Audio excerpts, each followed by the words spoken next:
نستورہ کی ملاقات حضرت محمد صلی اللہ علیہ وآلہ وسلم نے اس عہد نامے یعنی حلف الفضول کو بہت پسند فرمایا۔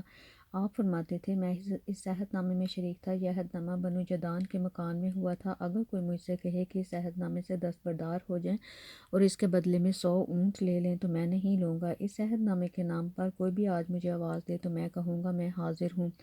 آپ کی اس ارشاد کا مطلب یہ تھا کہ اگر آج کوئی بھی مظلوم یہ کہہ کر آواز دے کہ اے حلف الفضول والو تو میں اس کی فریاد کو ضرور پہنچوں گا، کیونکہ اسلام تو آیا ہی اس لیے ہے کہ سچائی کا نام بلند کرے اور مظلوم کی مدد اور حمایت کرے۔ یہ حلف الفضول بعد میں بھی جاری رہا۔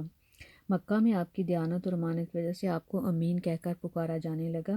آپ کا یہ لقب بہت مشہور ہو گیا، لوگ آپ کو امین کے علاوہ کسی اور نام سے نہیں پکارتے تھے۔ انہی دنوں ابو طالب نے آپ سے کہا، اے بھتیجے، میں ایک غریب آدمی ہوں اور قحط سالی کی وجہ سے اور زیادہ سخت حالات کا سامنا ہے۔ کافی عرصہ سے خشک سالی کا دور ہے، کوئی ایسا ذریعہ نہیں کہ اپنا کام چلا سکیں اور نہ ہی ہماری کوئی تجارت ہے۔ ایک تجارتی قافلہ شام جانے والا ہے اور اس میں قریش کے لوگ شامل ہیں۔ قریش کی ایک خاتون خدیجہ بنت خویلد شام کی طرف اپنا تجارتی سامان بھیجا کرتی ہیں اور جو شخص ان کا مال لے کر جاتا ہے وہ ان کے ساتھ اپنی اجرت طے کر لیتا ہے۔ اب اگر تم ان کے پاس جاؤ اور ان کا مال لے جانے کی پیشکش کرو تو وہ ضرور اپنا مال تمہیں دے دیں گی، کیونکہ تمہاری امانتداری کی شہرت ان تک پہنچ چکی ہے۔ اگرچہ میں اس بات کو پسند نہیں کرتا کہ تم شام کے سفر پر جاؤ، لیکن حالات کی وجہ سے میں مجبور ہوں، اس کے علاوہ کوئی چارہ بھی نہیں۔ یہاں تک ابو طالب کہہ کر خاموش ہو گئے تو آپ نے فرمایا، ممکن ہے وہ خاتون خود میرے پاس کسی کو بھیجیں۔ یہ بات آپ نے اس لیے کہی تھی کہ سیدہ خدیجہ رضی اللہ عنہا کو ایک بااعتماد آدمی کی ضرورت تھی اور اس وقت مکہ میں آپ سے زیادہ شریف، پاک باز، امانتدار، سمجھدار اور قابل اعتماد آدمی کوئی نہیں تھا۔ ابو طالب اس وقت بہت پریشان تھے۔ آپ کی یہ بات سن کر انہوں نے کہا، اگر تم نہ گئے تو مجھے ڈر ہے کہ وہ کسی اور سے اپنا معاملہ طے کر لیں گی۔ یہ کہہ کر ابو طالب اٹھ گئے۔ ادھر آپ کو یقین سا تھا کہ سیدہ خدیجہ رضی اللہ عنہا خود آپ کی طرف کسی کو بھیجیں گی۔ سیدہ خدیجہ رضی اللہ عنہا نے اللہ کے رسول حضرت محمد صلی اللہ علیہ وآلہ وسلم کو بلا بھیجا اور پھر آپ سے کہا، میں نے آپ کی سچائی، امانتداری اور نیک اخلاق کے بارے میں سنا ہے اور اسی وجہ سے میں نے آپ کو بلوایا ہے، اور جو معاوضہ میں آپ کی قوم کے دوسرے آدمی کو دیتی ہوں آپ کو اس سے دگنا دوں گی۔ آپ نے ان کی بات منظور کر لی اور پھر آپ اپنے چچا ابو طالب سے ملے، انہیں یہ بات بتائی۔ ابو طالب سن کر بولے، یہ روزی اللہ تعالیٰ نے تمہارے لیے پیدا فرمائی ہے۔ اس کے بعد آپ سیدہ خدیجہ رضی اللہ عنہا کا سامان تجارت لے کر شام کی طرف روانہ ہوئے۔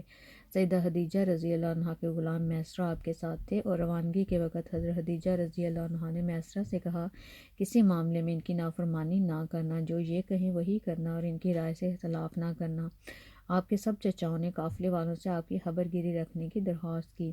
اس کی وجہ یہ تھی کہ ذمہ داری کے لحاظ سے یہ آپ کا پہلا تجارتی سفر تھا، گویا آپ اس کام میں بالکل نئے تھے۔ ادھر آپ روانہ ہوئے، ادھر آپ کا معجزہ شروع ہو گیا۔ ایک بدلی نے آپ کے اوپر سایہ کر لیا، آپ کے ساتھ ساتھ چلنے لگی۔ جب آپ شام پہنچے تو بصرہ شہر کے بازار میں ایک درخت کے سائے میں اترے۔ یہ درخت ایک عیسائی راہب نستورہ کی خانقاہ کے سامنے تھا۔ اس راہب نے میسرہ کو دیکھا تو خانقاہ سے نکل آیا۔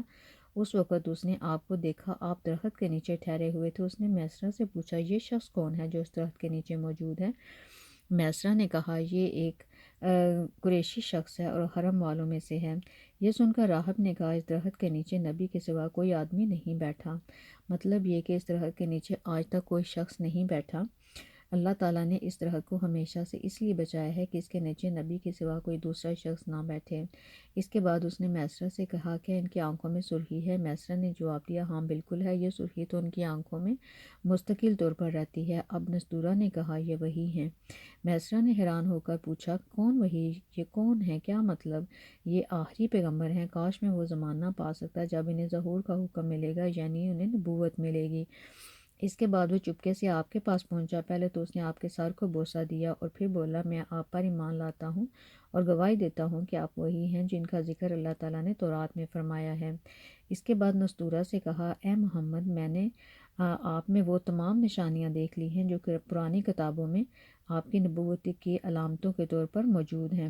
صرف ایک نشانی باقی ہے، اس لیے آپ اپنا ذرا کندھے سے کپڑا ہٹائیں۔ آپ نے اپنے شانہ مبارک سے کپڑا ہٹایا۔ تب نستورہ نے وہاں مہر نبوت کو جگمگاتے دیکھا تو وہ فوراً چومنے کے لیے جھک گیا اور اس نے کہا، میں گواہی دیتا ہوں کہ اللہ تعالیٰ کے سوا کوئی عبادت کے لائق نہیں، اور میں گواہی دیتا ہوں کہ آپ اللہ تعالیٰ کے پیغمبر ہیں۔ آپ کے بارے میں حضرت عیسیٰ ابن مریم علیہما نے خوشخبری دی تھی اور انہوں نے کہا تھا میرے بعد اس درخت کے نیچے کوئی نہیں بیٹھے گا سوائے اس پیغمبر کے جو امی، ہاشمی، عربی اور مکی ہوں گے، قیامت میں حوض کوثر اور شفاعت والے ہوں گے۔ اس واقعے کے بعد نبی اکرم صلی اللہ علیہ وآلہ وسلم بصرہ کے بازار تشریف لے گئے۔ وہاں آپ نے وہ مال فروخت کیا جو اپنے ساتھ لائے تھے اور کچھ چیزیں خریدیں۔ اس خرید و فروخت کے دوران ایک شخص نے آپ سے جھگڑا کیا اور بولا لات اور عزیٰ کی قسم کھاؤ۔ آپ نے فرمایا میں نے ان بتوں کے نام پر کبھی کوئی قسم نہیں کھائی۔ آپ کا یہ جملہ سن کر وہ شخص چونک اٹھا۔